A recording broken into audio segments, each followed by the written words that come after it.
All right, so we can navigate down to the course editor with a particular ID, and what we'd like to be able to do is grab that course for that particular ID. And I believe we did that here, right? We have in our constructor, we're taking a look at the ID that we're parsing from the path, and we can use that ID as a filter, right, to retrieve that from that particular course that is being passed to us.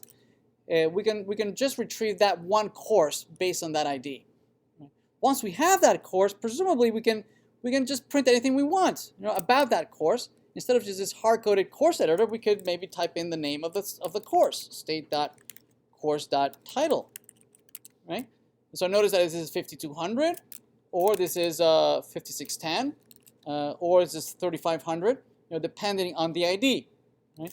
Alongside with the modules, I believe. All those modules are also available here.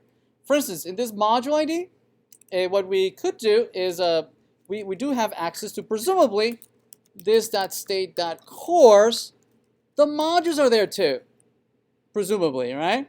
I mean, that should be in there too, right? The modules, the lessons, the topics should all be part of that, right? So we should be able to just say length, right, and display how many modules do I have. I have 0 modules in 3500, but I believe I have some modules in 5610. Notice in 5610, I do indeed have 2 modules.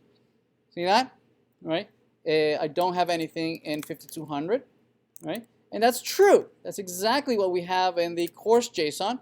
Notice that we don't have any modules in these folks down here, right? We have 2, 3, 4, 3, 4, 5. Oops, this should be maybe. This might be 5, 6, 7. Let's move this maybe down here. There we go.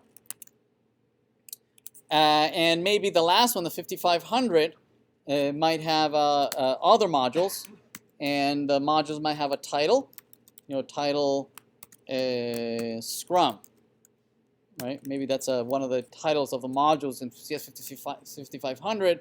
And the ID is 567, right? And indeed, we have 1 module in there. See that, right? So now we have the modules.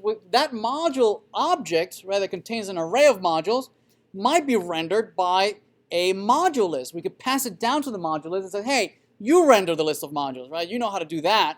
Right? I'm not going to do that myself. I'll pass it down down further to additional components that might know how to render these things, right? So let's do that next.